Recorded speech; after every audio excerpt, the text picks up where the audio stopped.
Hello नमस्कार। आप सभी का इंतजार खत्म हुआ।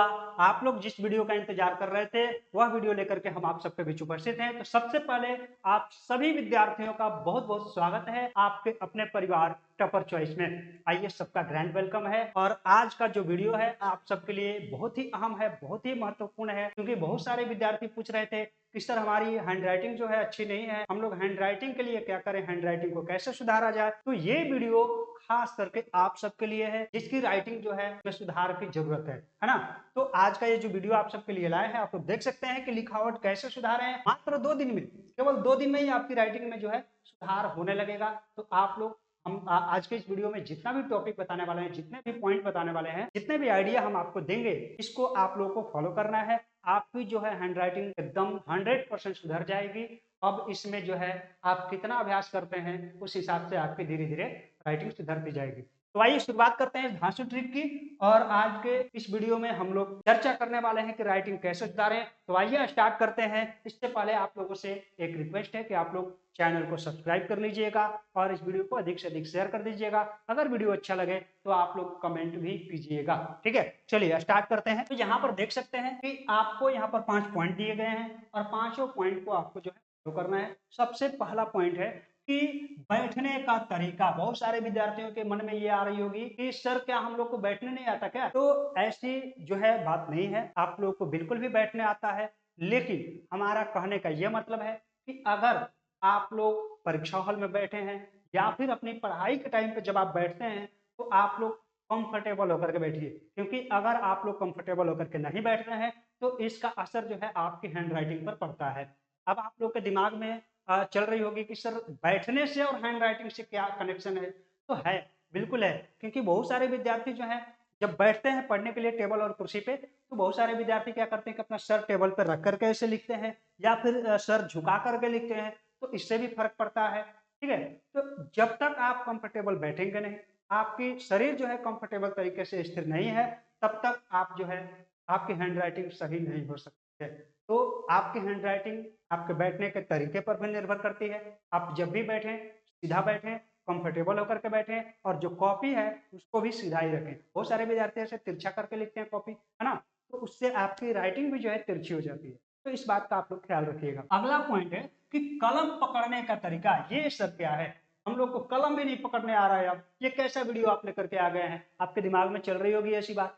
लेकिन ऐसी कोई बात नहीं है। देखिए, कलम हर कोई पकड़ता है और हर किसी का जो है कलम पकड़ने का तरीके जो है अलग है। कोई अपने स्टाइल में पकड़ता है, कोई पेन जो है इस तरीके से पकड़ता है, कोई यहाँ पे पेन पकड़ता है, कोई यहाँ पे पेन पकड़ करके लिखता है। ज्यादातर लोग यहाँ पर पकड़ करके लिखते हैं। ठीक है, और किसी का कलम पकड़ने का तरीका ऐसे है। तो हमारा कहने का ये मतलब नहीं है कि आप किस तरीके से पकड़ रहे हैं। ठीक है, आपका जो भी स्टाइल है, आप जिस तरीके से कंफर्टेबल महसूस कर रहे हैं उस तरीके से ही पकड़िए। लेकिन जब भी आप कलम पकड़ रहे हैं तो उसको हल्के हाथों से पकड़िए, है ना। बहुत सारे विद्यार्थी पूरा कस करके पकड़ ले रहे हैं, जैसे लग रहा है कि कलम उठ करके भाग रही हो, है ना। तो इस प्रकार से आपको नहीं पकड़ने, आपको हल्का हाथ से कलम को पकड़ना है ताकि आप जो भी लिखें स्मूथ तरीके से लिख सकें। देखिए, इसके नुकसान क्या होते हैं। सबसे पहली बात, अगर आप मतलब कस करके पकड़ रहे हैं पेन को तो आपके हाथों में जल्दी दर्द होगा। ठीक है, दूसरी बात कि जो भी आप लिखेंगे, मान लीजिए यहाँ पर हमने लिख दिया, हमने यहाँ पर लिख दिया राम, तो जो भी आप लिखेंगे, अब ये जो लिखावट है इस पेज के पीछे साइड भी दिखाई देगा, है ना। पीछे साइड दाग कवर जाता है। तो इस तरीके से आप अगर लिखते हैं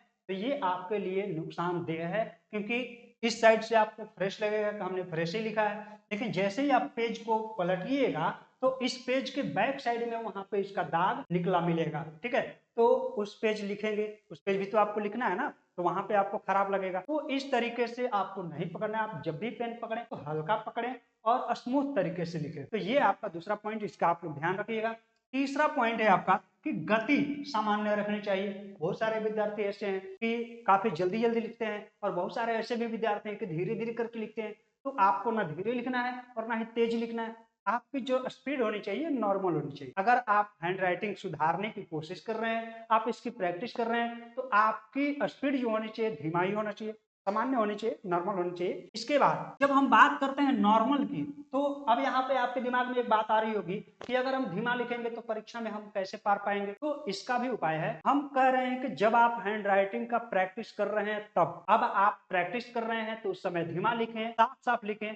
अगर आपकी हैंड राइटिंग में धीरे धीरे सुधार होने लगता है तो आप धीरे धीरे करके स्पीड को बढ़ाते चली जाइएगा। ठीक है, अचानक से स्पीड को नहीं बढ़ाना है। जब आपकी हैंड राइटिंग सुधर जाती है तब आप धीरे धीरे करके स्पीड को बढ़ा सकते हैं। आपकी इस तरीके से हैंड राइटिंग भी सुधर जाएगी, स्पीड भी आपका अच्छा हो जाएगा। ठीक है, तो शुरुआती दौर में आपको जो स्पीड है वो नॉर्मल रखना है, गति सामान्य रखनी है। इसके बाद जो है चौथा पॉइंट हमारा है, बहुत इंपॉर्टेंट होता है कि पंजा ही नहीं पूरा हाथ हिलाना है। बहुत सारे विद्यार्थी ऐसे हैं जब लिखते हैं तो उनका सिर्फ ये पंजा यहाँ से लेकर के यहाँ तक ही हिलता है ना। बहुत सारे विद्यार्थी ऐसे ऐसे करके बहुत सारे लिखते हैं और यहाँ तक ही हिलाते हैं। इससे भी आपको नुकसान है कि अगर आपको कह दिया जाए कि 2 या 3 पेज कुछ लिखिए तो आप 1 पेज लिखने के बाद कहिएगा कि हाथ में दर्द होने लगा। ठीक है, तो इससे ये नुकसान होता है। और दूसरी बात कि आप साफ साफ लिख भी नहीं पाते, आपकी राइटिंग भी सही नहीं हो पाती है। ठीक है, तो इसका सबसे बड़ा जो है उपाय क्या है कि जब भी आप लिखें, ठीक है, जैसे मान लीजिए हम लिख रहे हैं, यहाँ पर ध्यान दीजिएगा, मैं 2 तरीकों से लिख रहा हूँ। यहाँ पर मैं लिख रहा हूँ कि राम, है ना, राम आम खाता है। ठीक है, खाता है। यहाँ पर देख रहे हैं सिर्फ हमारी कलाई घूम रही थी। अब यहाँ पर ध्यान दीजिए, राम, है ना, आम खाता है, आम आम खाता है। तो यहाँ पर अगर इस तरीके से आप लिखते हैं तो आप जो भी लिख रहे हैं साफ भी लिख पाएंगे। और दूसरी बात कि आपके हाथ में जल्दी दर्द भी नहीं होगा, आप कंफर्टेबल भी महसूस करेंगे। तो जब भी आप लिखें तो अपने पूरे हाथों को मूव करें, ना कि सिर्फ कलाई को। कलाई को सिर्फ मूव नहीं कराना है, आपको पूरे यहाँ से लेकर के यहाँ तक पूरे हाथ को मूव कराना है लिखते समय। इस बात का आप लोग ध्यान रखिएगा। इस बात पे भी आपकी हैंड राइटिंग जो है डिपेंड करती है कि आपकी हैंड राइटिंग कैसी होगी, खराब होगी या फिर अच्छी होगी। तो इस बात का भी आप लोग ख्याल रखिएगा। इसके बाद जो है हमारा अगला पॉइंट आता है कि शब्दों के बीच में स्थान को छोड़ें।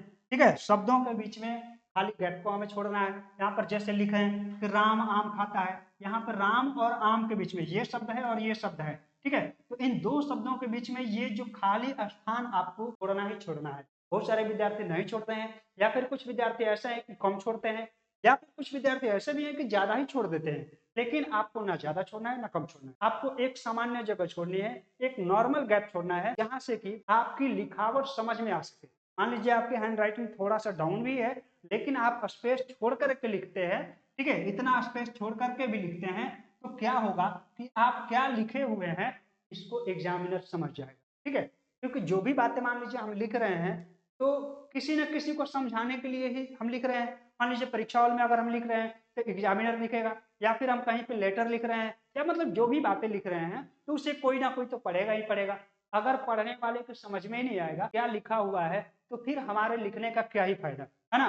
तो जो भी आप लोग बातें लिख रहे हैं तो साफ साफ लिखें, एक नॉर्मल गैप दे करके लिखें, ताकि एग्जामिनर को भी पढ़ने में जो है दिक्कत ना हो। क्योंकि एग्जामिनर सबसे पहले यही देखता है कि किसकी राइटिंग अच्छी है और किसकी खराब है। ठीक है, अब मान लीजिए आप क्या लिखे हैं क्या नहीं लिखे हैं, सही लिखे हैं गलत लिखे हैं, तो बाद में है, ये तो बाद में है। पहले आप समझ में तो आना चाहिए कि आप लिखे क्या है, तब नहीं डिसीजन होगा कि आप सही लिखे हैं कि गलत लिखे हैं। सबसे पहले आपने जो लिखा है वह समझ में आना चाहिए। ठीक है, तो अब ये जो है हमारा 5वां पॉइंट था कि शब्दों के बीच में स्थान छोड़ना है और सामान्य स्थान छोड़ना है, ज्यादा स्थान नहीं छोड़ना है। लेकिन इन पांचों, ये जो पांचों आपको पॉइंट दिए गए हैं, इसका सबसे खास एक अलग पॉइंट है अभ्यास।